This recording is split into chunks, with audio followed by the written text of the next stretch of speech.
انس رضی الله تعالی عنہ فرمای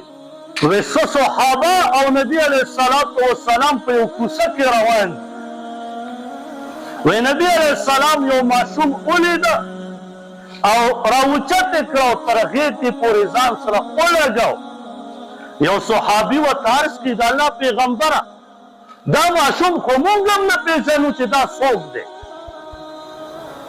او تاسو دا معصوم راوچت کړه او تاسو خپلې سینې پورې ولګاو دا د شپږو د پنځو کالو معصوم دی دا خو موږ هم نه پېژنو نبی علیہ الصلوۃ والسلام ته فرمای وی وی دا یو ورځ داسې وشوه وی زما حسین رضی الله تعالی عنہ بچی راوتی او دغه ماشوم ما کته چې کله به حسین رضی الله تعالی عنہ قدم واخیست نو د قدم لاندې به خاوره وه په کومې خاورې به چې حسین رضی الله تعالی عنہ قدم کېښود هغه خاوره به دې ماشوم راواخیسته او په خپلو سترګو باندې به ولګوله